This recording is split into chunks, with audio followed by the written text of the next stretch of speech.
Shalom Aleichem and welcome to Machem Leira online smicha.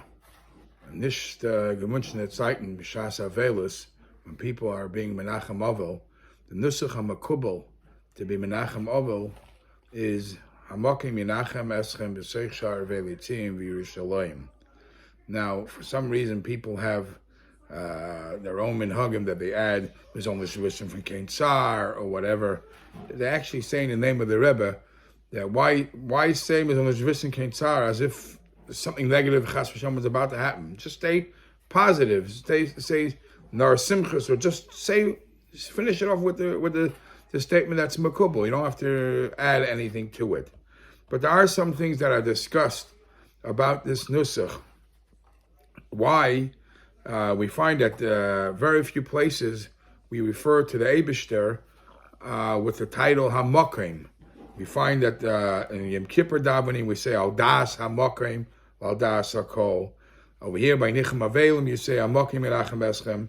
And the only other place we find in Agadah Shel Pesach, over there by Baruch Hamakim Baruch Hu Baruch Shnas, in Agadah Shel Pesach 5 times we find that we refer to the Eibishter as Hamakim.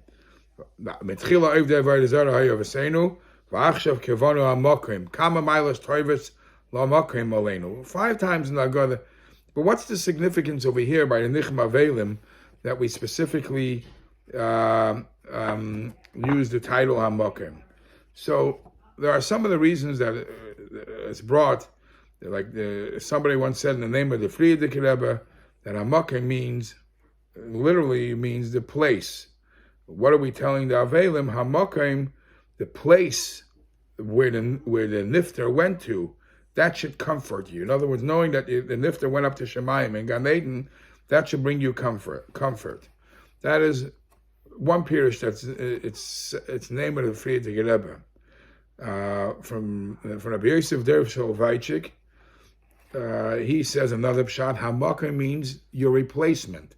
The Memala Makim, when somebody passes away, we say Baruch Hashem, he left a good legacy, he left good children, and his Memali Mekaimus, meaning his children will fill up that space because they will continue in their father's legacy.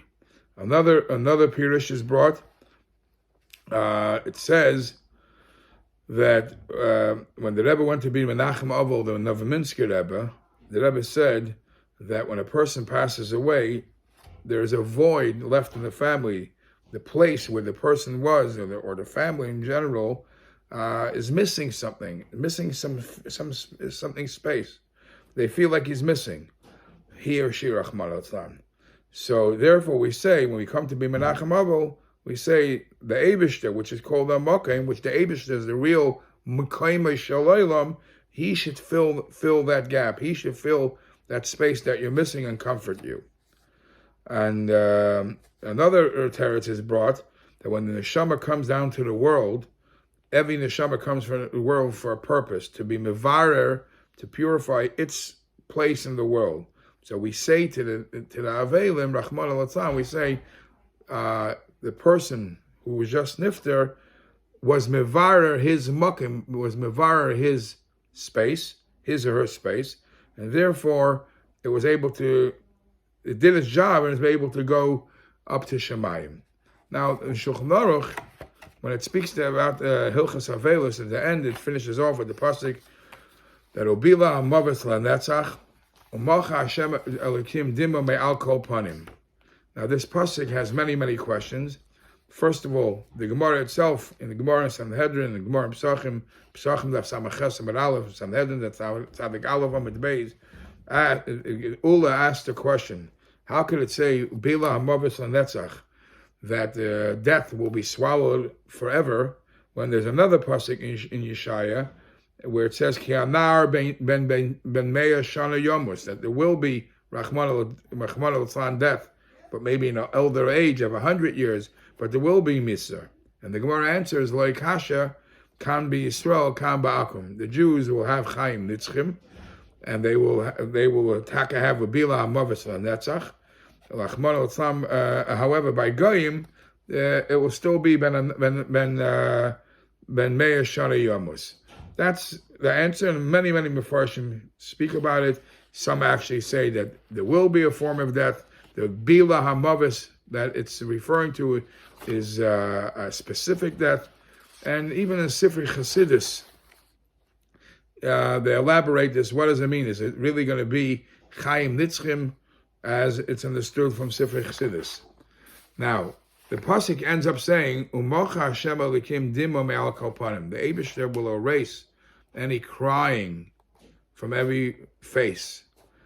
And for Bila Hamavis Lanetzach, I once saw a Chassidus Shabshat that Bila Hamavis, when does death get swallowed away? When, even today's days, Rahman al-San, before Mashiach comes, when could you have some nechama after somebody passes away? When could the Bila Hamavis, if lanetzach, if you bring what the person stood for forever, you learn from him, you learn from her, and you bring his or her actions lenitzchias, then the mavis part is Bila is forgotten.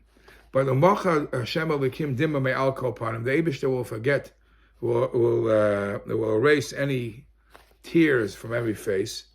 So here too, there's a very famous shaila which is asked: what's the point of erasing the tears? There are many people who are adrabah when they're in a very high simcha moment. They also cry. There's a crying of simcha. So what's the significance of erasing the tears? And one of the Mefarshim says every time a person cries, even when it's because of a simcha, it's because there is a level of depression, a level of atzvus in that simcha. When a person is in a very high, happy moment that he's marrying off his kids, and maybe he's crying then, he's also crying because he's worried about the fact that his kid is leaving him, or what's going to be the future. So the tears are tears of joy that has a little atzvus in there. There won't be any reason of tears, because it will only be simchas ad b'lidai.